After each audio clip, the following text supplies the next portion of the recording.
Hello.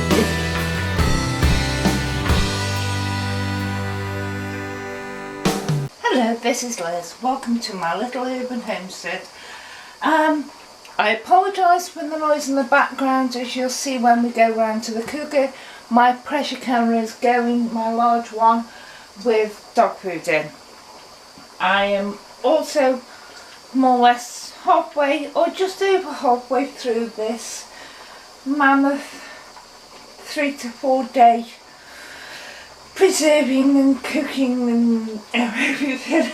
And yes, pain's bad, done a lot, pain's bad, but I'm on the dandelion wine, which is not too bad actually. But I'm now going to do my pate. I bought £2 of chicken livers. There's just over £1 of chicken liver here because I'm going to make this chicken liver pate on camera, but I'm also going to try my hand at a liver and mushroom pate as well. So I've got two to choose from. To give you a rough idea of things, as I said, pound of chicken livers. I'm not going to use all this onion. I've done a large onion. Half of it is going to go into the other one and half is going to go in this one. So it's about half an onion or a medium onion, whichever. 1 to 2 cloves of garlic, depending on the size of them. Butter, I'm normally, when I'm doing a batch, it's half a pack of butter and it's 250 grams in the butter, so it's about 125 grams. But I've got a whole pack of butter out here because, as I say, I'm going to do 2. And so I'll take you over to the cooker now. Try not to brown your onions. If you do, it's no biggie. Never mind. After about 5 minutes, I added the garlic, 1 to 2 cloves. You don't have to put it in if you don't want to.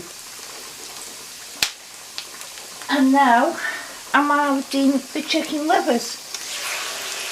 Some people cut them up first. I don't bother, because it's all going through the food processor anyway, so I don't bother. And there they are. Let them go for a while. I don't measure things. Good pinch of pepper. This is oregano, or oregano as we call it here. And it's about a teaspoon, something like that.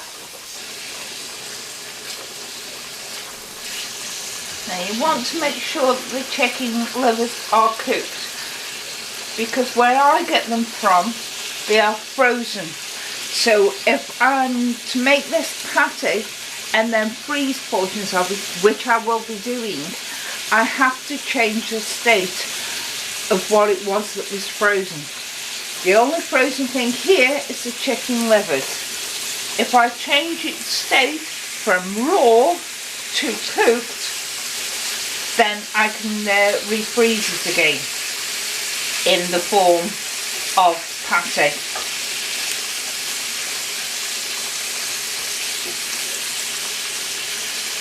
Since at times I've got, say, a chicken out of the freezer and cooked it up, and we've ate it. Well, once it's defrosted, I've cooked it up and we've ate some of it, but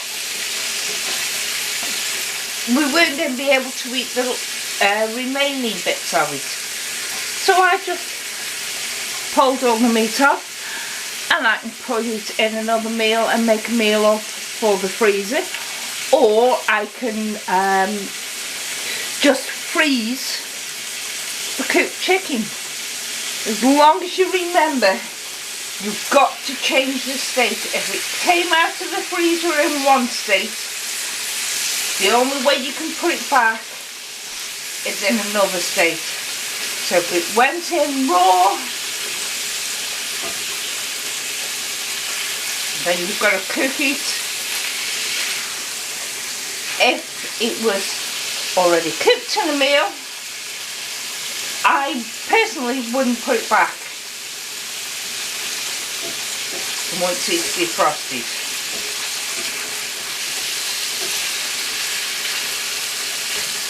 So now we're getting a colour going through the leather. At this stage, a lot of people add cream.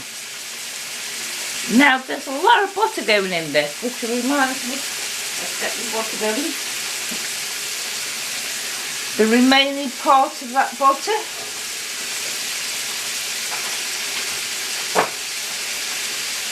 But at this stage, a lot of people will actually add cream to it. Now, I'm big enough, I don't need any more calories. And I don't put cream in it. I don't even put yogurt in it, which can be less calories.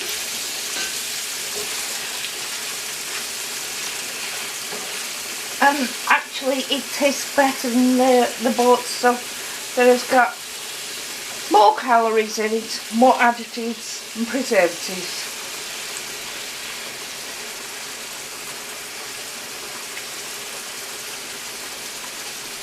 But what I will add to it,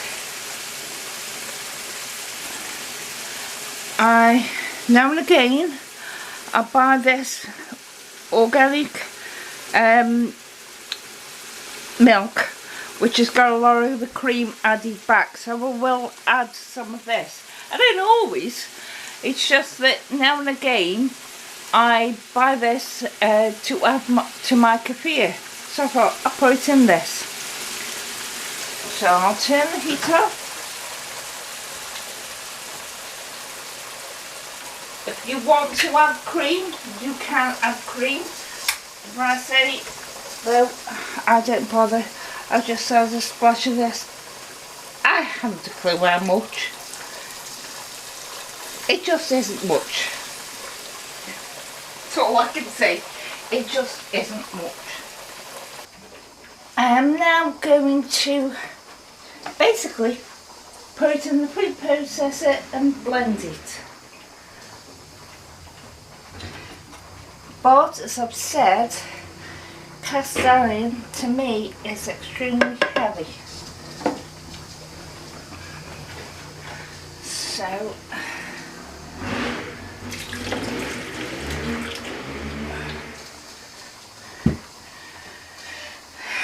do it in bits so that you get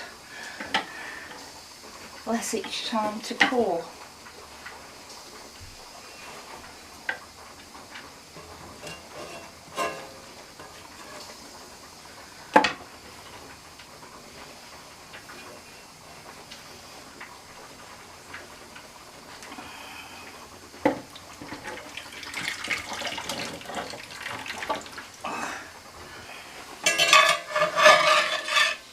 Help myself out a bit. I know it's metal on cast iron, but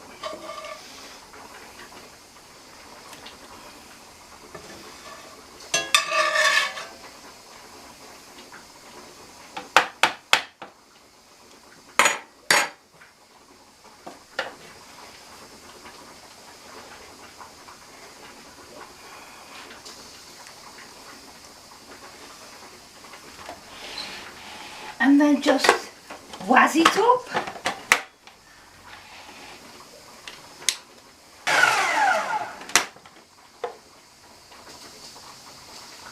Oh, that smells nice. I prefer a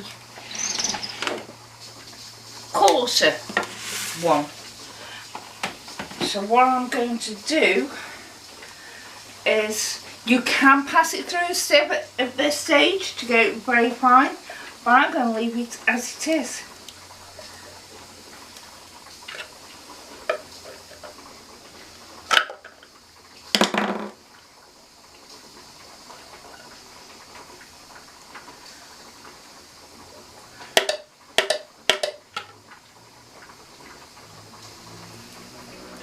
Now some people would say, oh, you're not scraping the bowl. I will do. Yep. It's in this tray now and I'm going to put it in the fridge. Let it set up because there's butter in here that will help it to set up and go firm.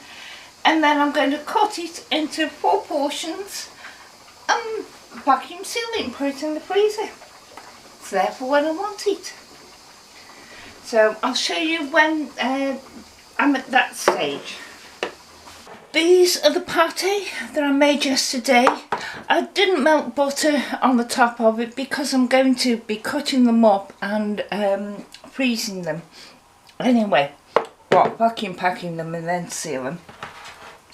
This is the mushroom one. It was a bit bigger, but I had some for last night's tea. So this is what I'm going to do now. I've got some vacuum bags, thin ones. I don't use them because they're long and thin. But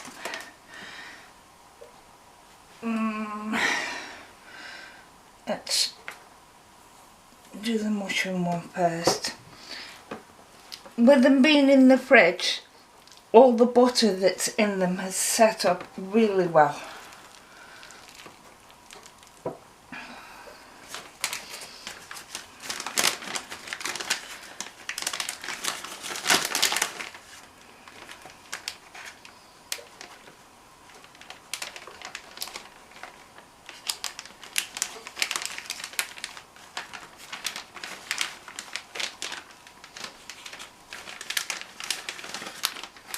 One bit, and they're both made exactly the same. It's just that this one has got mushrooms in it and I put mushrooms on top of it, so I would know that this one is the mushroom one.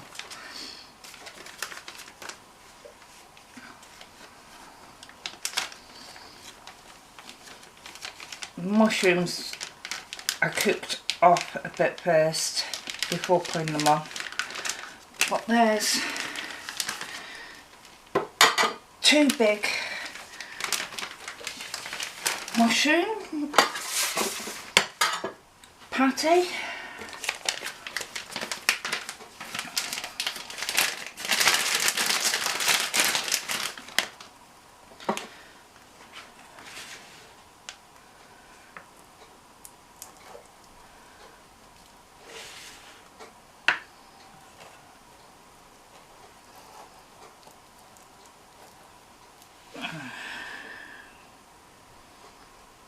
I hope you can see it, my arm isn't in the way. This one hasn't come out as well because I did use milk in this one and it's not come out as well and as stiff as the mushroom one, which I did not use the milk in. So that's a thing for me to think on. What I might do is let this freeze up and then try and portion it off. We'll get containers now. See, it's not coming out too well. It's not too bad actually.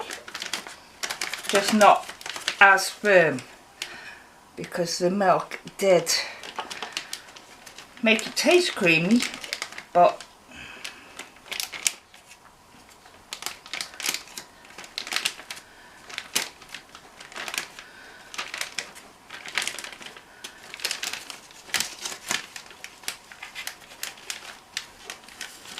so it can be done.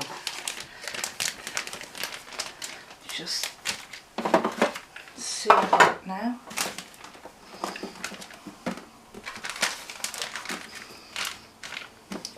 see how it does. I'm having trouble with me vacuum sealer, I think. Let's just cut that end off and try again.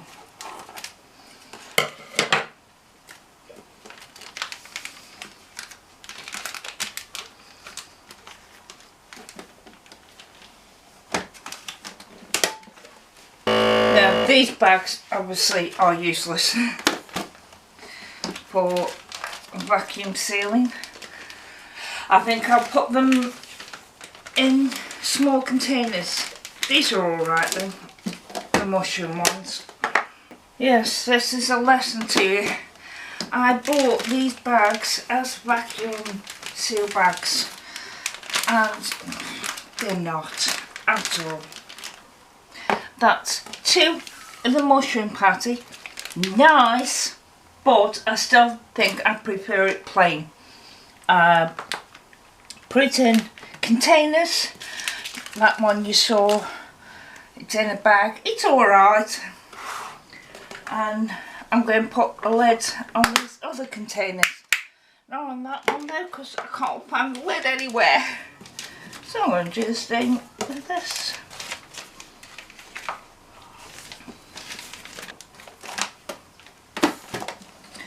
But there it is. All ready for going in the freezer now. Thank you. Bye.